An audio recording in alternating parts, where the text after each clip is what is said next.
Well, there's some coaches who want fans to give more and more and more, or athletic departments to give more and more and more.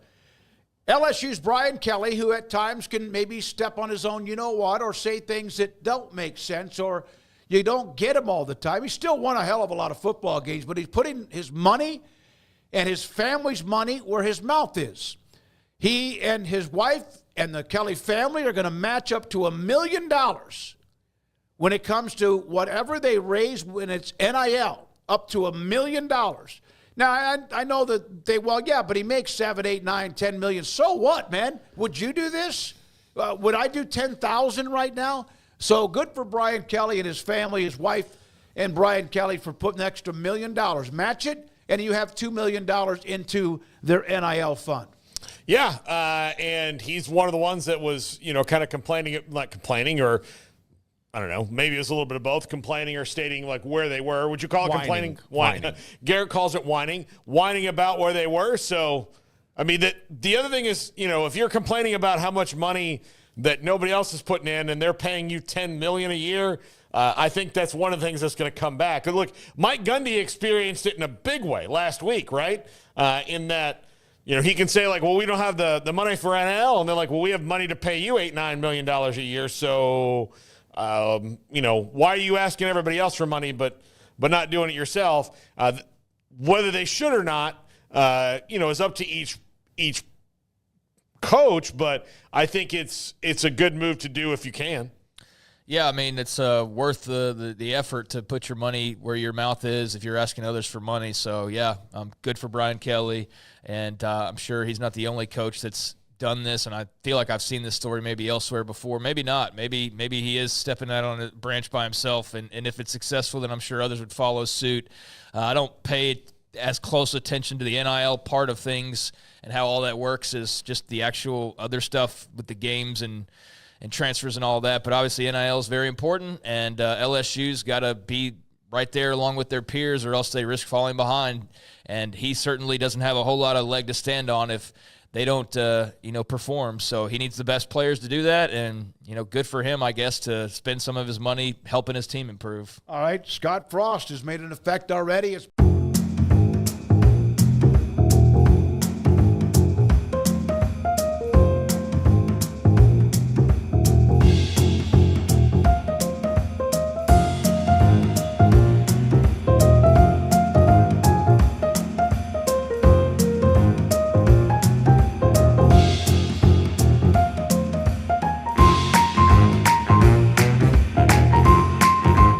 Been just 2 or 3 days or so.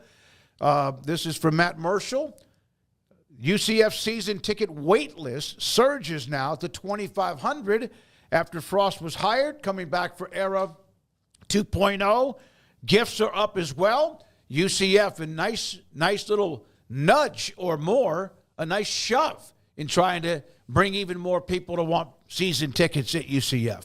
This seems like so far, and it's early, has been nothing but positive. And he hadn't coached a game again yet, but it seemed like this has been almost 100% happy bringing him back. And, of course, people excited.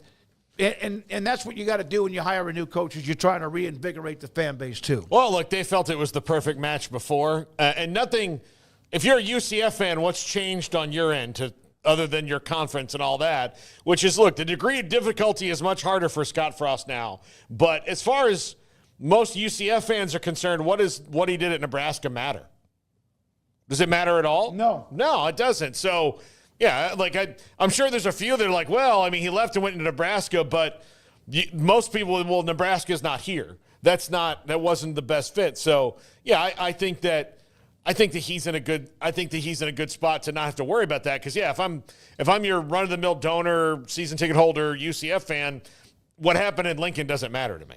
Yeah, I mean, I don't care anything about Nebraska if I'm a UCF fan. It has no bearing whatsoever on this job unless some of the demons there that haunted him follow him. And if so, that's a Scott Frost issue, not a Nebraska thing. So, yeah, I mean, Nebraska's in the rear view as far as I'm concerned. And I would think he would be the one leading the charge in that way of thinking. So it's cool to see people getting excited. There's been a lack of it for the past couple of years in Orlando. I think there was some level of it a year ago, and then they did not perform as well as a lot of people expected. And then this year certainly had some raised expectations and obviously led to no bowl game and a coaching change. Thank you, Gus Malzahn, for being the one to take the first step out the door and save them the buyout. That was the nice thing to do, and that led them to here in the Scott Frost reunion, where I think there is genuine, real excitement and the belief that they can actually capitalize and ride this wave a bit more than they were able to do with Gus Malzahn. And having some extra donations and just general discussion and electricity in the air because of that is obviously a good sign. So, yeah, I'd imagine there's probably some people who maybe weren't as much fans of Malzahn or just maybe love Frost a lot that are back in the fold now. And that's good to see for UCF. Now you got to go get the right guys with that support and get this thing back on track. SMU defensive coordinator Scott Symons has signed a contract extension. Of course, it's been one heck of a great year for SMU in football, athletics, and more. Headed to the college football playoff. Rhett Lashley announcing that Symons, their defensive coordinator, has been returned. He also was a semifinalist for that Broyles Award for the best assistant coach in college football. Yeah, he's a damn good coordinator. I think his next move is not going to be as a coordinator anywhere. I think it'll probably be as a head coach. Yeah, probably. I think that's just a good move for SMU to make, reward your guys, and I think their defense is perhaps a little bit underrated. When people talk about SMU, they typically talk about Kevin Jennings. I think Brashard Smith's probably a little bit underrated as well. Maybe not in ACC circles since a lot of teams saw him, but he had an incredible year. Jennings, obviously the man, and that was the case for most of the year, but really made it clear to the point of kicking Preston Stone into the transfer portal, basically. So the offense has been very good, but, I mean, defensively, I think that's where they've really made their bones, and so he's done a great job, and just makes sense to reward a guy that's helped you get to the freaking college football playoffs. So that's another example of just no-brainer. What you do is you maintain your staff as best as you possibly can, but that's what SMU supporters need to do as well. So they need to pony up, no pun intended, to keep those types of guys around as long as possible. So SMU's doing that, and that's good for that program. Top 25 rushing defense, top 25 defense in FBS, fourth-rated rushing defense, and a lot of top 10 and 15 and 20 rankings of the other defensive stats. Austin Armstrong, Florida co-defensive coordinator, has told the Gators he's accepting the job to join Willie Fritz at Houston as they move on, as they continue to revamp their staff. Good job, Austin Armstrong. Gainesville is a hole of a town, and you are better off for leaving it. No, like, he's not the defensive coordinator really there anymore. It's Ron Roberts. He's young. This is a great football mind. He might be the defensive version of Ben Arbuckle that Oklahoma just hired as their offensive coordinator. This is Shieldwood is a really good coach that they lost, and replacing him with another really good young coach, a great hire, Willie Fritz's part, and not surprised that Willie Fritz makes great hires because he's just really good at that. Yeah, I don't know how good this hire is. I've seen split opinions on it. I think people giving Ron Roberts most of the credit for why Florida's defense improved and less so Armstrong. So I don't know. I didn't watch them closely enough to pretend to have any inkling of an idea of how much impact one guy had over the other. But I know that it wasn't just unanimous like, oh, man, home run for Fritz. Obviously, big shoes to fill with Shieldwood off to Lubbock, and so that's going to be tough to replace because their defense was really good last year and gave a lot of the Big 12 fits. I mean, Dave Aranda saying, and they had one of the better offenses in the league, but Dave Aranda saying that was their biggest challenge of the year, and they played some pretty solid defenses. So those are going to be big stakes, I think, for the Cougs. I mean, obviously they've already made the move to help out their offense. They've already started to do what they can to try to keep that side of the ball building. But on the defensive side, I think he rolled in there and got that cooking pretty quickly. And now, yeah, can he keep it going with Shieldwood no longer there? But, yeah, I've seen kind of mixed reaction, but I don't know.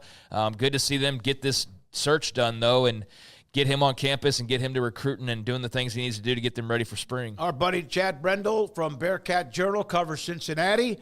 That the staff, Coach Satterfield and company, are parting ways with Nate Fuqua, who's an up-and-coming coach.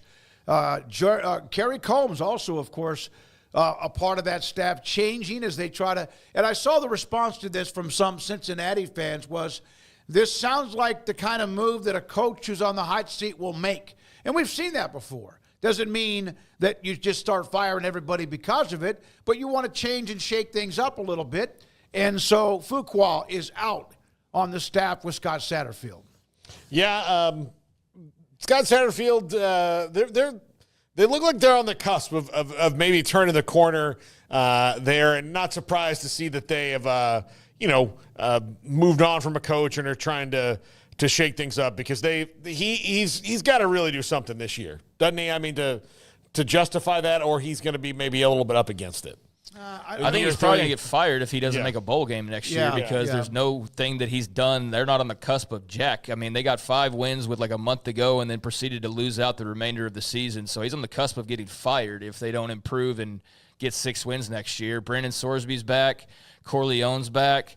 So you will lose some weapons on offense, but you can go find some toys in the toy chest that is the transfer portal. I think Satterfield's a good coach.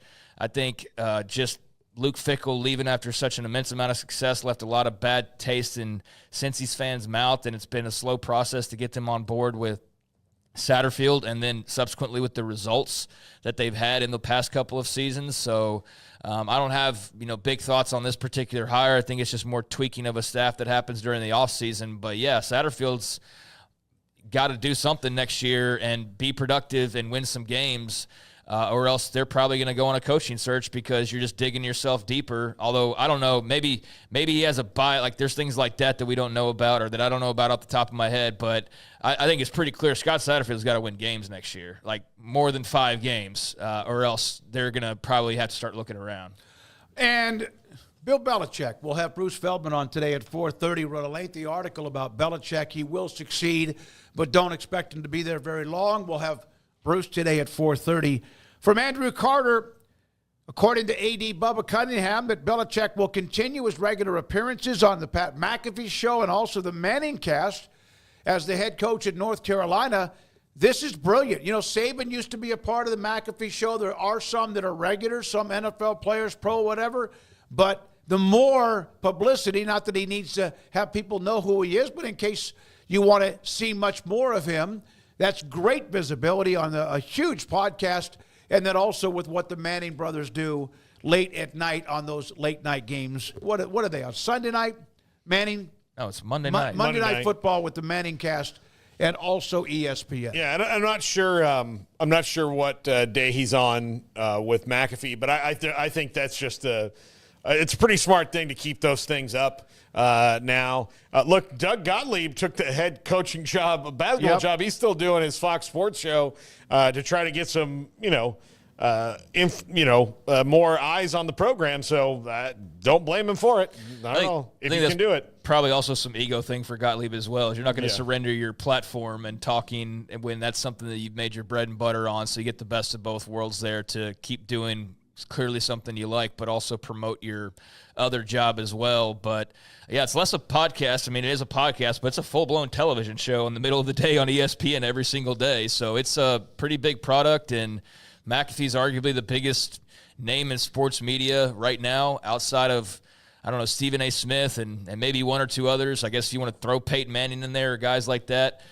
He's right there in that mix, and that's a pretty successful segment from all indications and one they enjoy doing. So, yeah, I think it's smart on Belichick's part. The dumbest thing would have been to not do it. I mean, why give up that free advertising and that free millions of people watching and listening every day type of platform in this day and age? That would have been just the dumbest choice. So, yeah, I think this was logical and smart on the part of Belichick in North Carolina to keep that train rolling, and they won't be talking about, like, the NFL and all that. They'll be talking about, I mean, I'm sure that'll, swing in and out of the conversation, but they'll be talking North Carolina football. And that first segment, that'll be more national time spent talking North Carolina football on an in-depth basis than probably in the last 10 years around the rest of America. And I know I'm being a little bit over the top there, but probably not all that much. I don't think I would have told you that. A whole lot of people are taking deep dives on UNC football nationally on the radio, so or YouTube or whatever. So, yeah, I think that's going to be a boon for the Tar Heels football program. So there's that, and that is smart. If he would have said no to it, it would have just been a time issue. But there we are with Belichick getting to continue to be able to do that. And